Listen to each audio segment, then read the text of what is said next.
আসসালামু আলাইকুম। আজকে আমার একটা খুবই গুরুত্বপূর্ণ প্রশ্ন ছিল, খুবই গুরুত্বপূর্ণ যদি বিশ্বাস করেন। সেটা হচ্ছে প্রশ্নটা হচ্ছে এরকম, আমরা কেন হাদিস বাংলা পড়ি?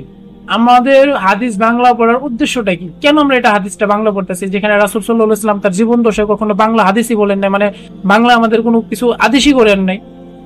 সে তো বাংলা ভাষা জানতোই না ভাই, আমি যতটুকু জানি। এটাই সত্য যে তিনি বাংলা ভাষা জানতেন না, কিভাবে বলবে? সে তো কখনো বাংলা আমাদের কোনো কিছু বলে নাই। ইভেন রাসূল সাল্লাল্লাহু আলাইহি ওয়াসাল্লাম যে সাহাবীগণ ছিল, তারা যে আমাদের কাছে যে দিন প্রচার করছে, আমি যদি জানি যতটুকু, সেটা হচ্ছে অধিকাংশ সাহাবী হয়তো মানে কেউ তো বাংলা ভাষা জানতো না। তা তা আমাদের কাছে তো বাংলা হাদিসটা বলে নাই তারা। তাহলে আমরা কেন হাদিসটা বাংলা পড়ি?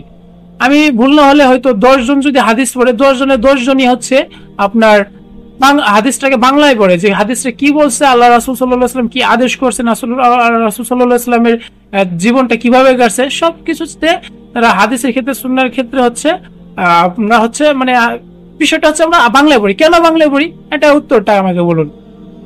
এখন অবশ্যই প্রশ্নটা আমার মূর্খতার মতই হয়েছে, তাই না? তাই কিন্তু উত্তরটা এরকম ভাবে আমি দিচ্ছি, সেটা হচ্ছে আমরা যদি হাদিস বাংলায় না পড়ি, তাহলে আমরা কিভাবে বুঝবো সেটা? আর না, যদি আমরা নাই বুঝতে পারি, তাহলে কিভাবে আমরা এটা আমল করব? আমাদের হাদিস বাংলা বড় মেন উদ্দেশ্য হচ্ছে যে এটা যাতে আমরা বুঝে পড়তে পারি, আর বুঝে পড়লে আমরা হচ্ছে আমল করতে পারবো, তাই না? শুধু বাংলা না, আমি যদি আজকে ইউরোপে আমেরিকাতে থাকতাম, ইন্ডিয়ায় থাকতাম, আমার হিন্দি ভাষা থাকুক বা ইংলিশ ভাষা যদি আমার মাতৃভাষা হতো, আমি আমার মাতৃভাষা মূলত যে ভাষাটা হচ্ছে আমি সব থেকে ভালো বুঝি, সেই ভাষাটা দিয়ে আমি হাদিসটা পড়তাম। কারণ আমাকে এটা আমল করতে হবে, আর আমার যদি বুঝতে অসুবিধা হয়, আমার আমল করতেও অসুবিধা হবে, তাই না? এটাই হচ্ছে অ্যাকুরেট, আর সকলের উত্তর আশা করি এটাই থাকবে স্বাভাবিকভাবে। আর এটা খুবই সুন্দর উত্তর। কিন্তু আমার আসল প্রশ্নটা হচ্ছে এই উত্তরের পরে। এখন হচ্ছে আমার আসল উত্তর, যে রাসূল সাল্লাল্লাহু আলাইহি ওয়াসাল্লাম কখনো বাংলায় কোনো আমাদের কাছে বার্তা বলেন নাই, কিন্তু আমরা ওই সে আরবি ভাষাটাকে বাংলায় পড়তেছি। কিন্তু কোরআন শরীফ তো আরবি ভাষা, সেম রাসূল সাল্লাল্লাহু আলাইহি ওয়াসাল্লামের যে মুখের ভাষা ছিল, সেই ভাষা হচ্ছে কোরআন নাযিল হয়েছে, সেই ভাষাটা দ্বারা আমাদের কোরআনটা আমাদের কাছে আসছে, আর এটা বাংলা অনুবাদও আছে। তাহলে আমরা কেন কোরআন শরীফ বাংলা পড়ছি না? বাংলা তাহলে কোরআন শরীফ কি তাহলে বুঝে পড়ার গুরুত্বপূর্ণ না? আছে কোন কিতাবগুলো সব থেকে বুঝে পড়া গুরুত্বপূর্ণ, হাদিস না কোরআন? আপনাদের উত্তর কি? কোরআন বাংলা পড়া বুঝে পড়া সব থেকে গুরুত্বপূর্ণ, নাকি হাদিস বুঝে পড়া বাংলা সব থেকে গুরুত্বপূর্ণ? মানে মাতৃভাষায় পড়াটা কোনটা গুরুত্বপূর্ণ বেশি?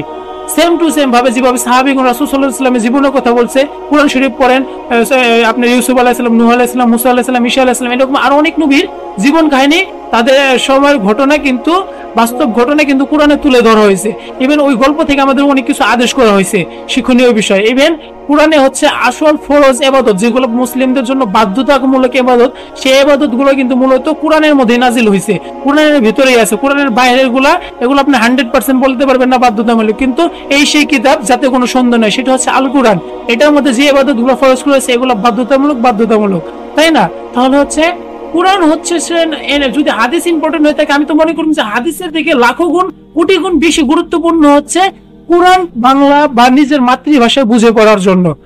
কোন জিনিসটা আমাদেরকে এই জিনিসটা থেকে ফিরিয়ে রাখছে আপনি বলুন? কোরআন যদি আমি বুঝে পড়ি, বাংলায় পড়ি বা মাতৃভাষায় যদি আমি বুঝে পড়ি, আমল করি, এতে কার বেশি ফায়দা? আর কোরআন শরীফ যদি আমি বুঝে না পড়ি, যদি এটা বাংলা না পড়ি, এটা যদি বোঝার চেষ্টা না করি, তাহলে এতে কার বেশি ফায়দা? না পড়লে কার বেশি ফায়দা?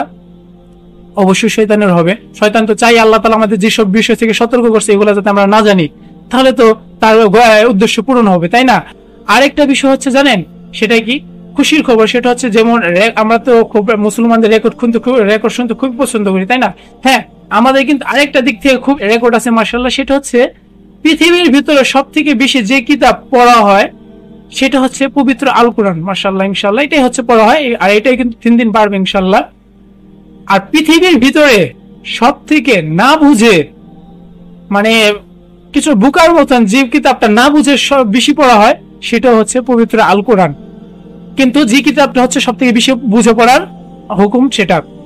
এখন কেন বললাম? আপনি বলবেন যে না, এটা আরবি পড়লে তো সওয়াব না। হ্যাঁ মাশাআল্লাহ, অবশ্যই ইনশাআল্লাহ এটার মধ্যে আরবি পড়লে সওয়াব আছে, কিন্তু দেখেন কোরআন শরীফে আল্লাহ তাআলা কি বলছেন? আমি এই কিতাব শুধু এই মাত্র এই কারণে নাজিল করেছি যে জ্ঞানীরা যাতে এটা পড়ে নসিহত অর্জন করে এবং আমল করে। ঠিক আছে, আয়াত নাম্বারটা আমি কমেন্টে দিয়ে দিব অবশ্যই ইনশাআল্লাহ, যে কত নাম্বার আয়াতটা ছিল। আল্লাহ তাআলা বলছে যে জ্ঞানীরা, তার মানে কি আমি যদি এটা না বুঝে পড়ি, আমি তাহলে কাদের কাতারে চলে গেলাম? জ্ঞানীদের নাকি অজ্ঞানীদের, বুকাদের দলে চলে গেলাম নাকি জ্ঞানীদের দলে চলে গেলাম? পবিত্র কোরআন একটা বার্তা, আর বার্তা যদি আপনি না বুঝে পড়েন, এটা পড়ার আমি মনে করি যে 99% আপনি উদ্দেশ্য হারাই ফেললেন। ঠিক আছে, হয়তো 100% উদ্দেশ্য আপনি থেকে বিরত থাকলেন। অবশ্যই কোরআন শরীফ বুঝে পড়াটা হচ্ছে প্রত্যেক মুসলমান কেন প্রত্যেকটা মানুষের জন্য গুরুত্বপূর্ণ। এটা হচ্ছে বিশ্বের মধ্যে সব থেকে শ্রেষ্ঠ ধর্মের শ্রেষ্ঠ কিতাব, যেটা আমাদের উপরে আদেশ করা হয়েছে, নাজিল করা হয়েছে, এটা হুকুম মানা। আল্লাহ তাআলা আমাদেরকে কোরআন শরীফ বুঝে পড়ার আমল করার তৌফিক দান করুন, আমিন। আসসালামু আলাইকুম।